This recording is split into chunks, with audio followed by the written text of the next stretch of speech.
Two. We went to the zoo, remember? Two.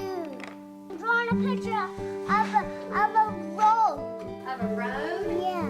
Where does your road go to? It goes to the lake, and here's the lake. Oh, it goes to the lake. How exciting. Cool. So what is that? Cat.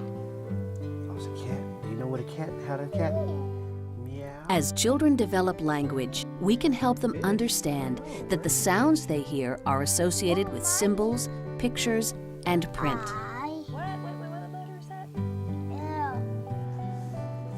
Remember we worked on around and down.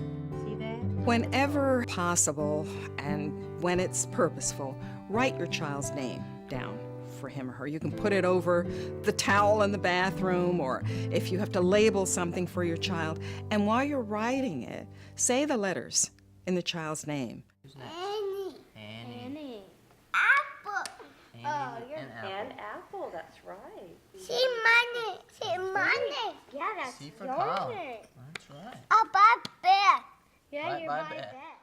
Colin is learning about his name, and he's using the information that he has learned about his name, and he's transferring it to the names of other people that he knows.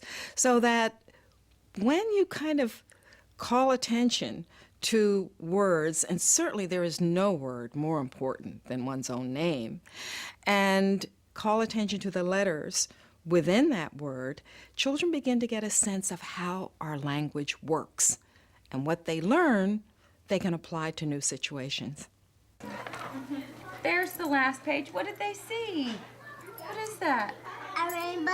That's right, a rainbow. Have you ever seen a rainbow? Storybook reading is another great way to help a child make this connection between oral language and print, beginning at a very early age. Đẹp quá ha, nhiều màu quá. Nè, the ants go marching 9 by 9. The little one stops to check the time. What else? You see the fish. You feel the fish. Thank you. You're welcome. But I don't board. That's very, thank you, that's very helpful. Okay, Book. ready for a book? Yeah. What book do you want to read tonight? Dirty dog. The Dirty Dog, Harry. Okay, let's read Harry the Dirty Dog. Dude. One of the things that parents may not realize is that this request for the same book over and over and over again is actually a very good thing. You may get tired of it, but indeed, repeated readings, which is what we call it, tend to have the child develop a certain comfort level with a particular book. He played tag with other dogs. Hello, dog. Other dogs, right there. Mama, dog. They know what's coming next. They join in, especially when there's a little refrain, you know, or a line that's repeated over and over again, or something that rhymes. So without stopping on the way, he ran back home. What Harry happens got to his is that they begin to memorize the book. That's a very important first step to independent reading. She has certainly paid attention since she was about 1, close attention to the story since she was about 1. Before that, if you stopped it in the middle, she wouldn't really notice that you didn't read the whole thing.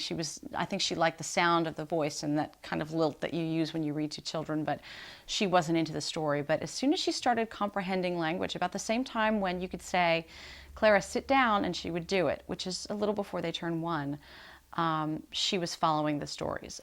He danced and he sang. He said, "Ow!" He did these tricks over and over again, but everyone shook his head and said, what did they say? Oh, no. Oh no, it couldn't be Harry. Get out.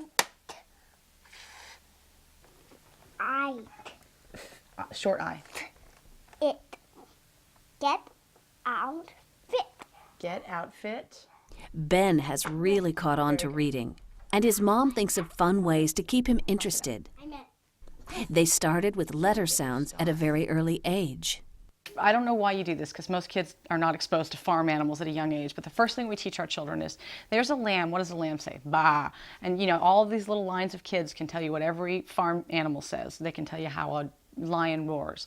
And I thought, well, if he can look at a lion and know that it makes this sound, he could probably look at a letter. And so we would open the books and the alphabet books and read those, and it was almost natural. You know, you look at the picture of the banana and then you say, well, that's a B next to that, and B says buh. And children love to repeat things after you, buh, without even being told, you know. Well, phonemic awareness really is that foundation for children getting a sense of how sounds in words work. Children then move on to phonics. And phonics involves not just the sounds, but the letters that represent those sounds. And eventually, for spelling and for reading, children need to make that match. And then he knew all the letter sounds, and then there was a big jump between knowing the letter sounds and understanding the concept of sort of putting them together in a word.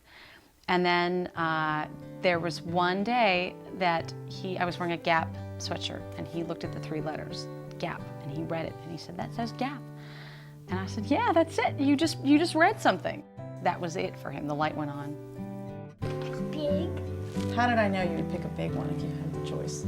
Then we'll get another one. Okay, now, do you want to see it glowing? Is that you? It's me.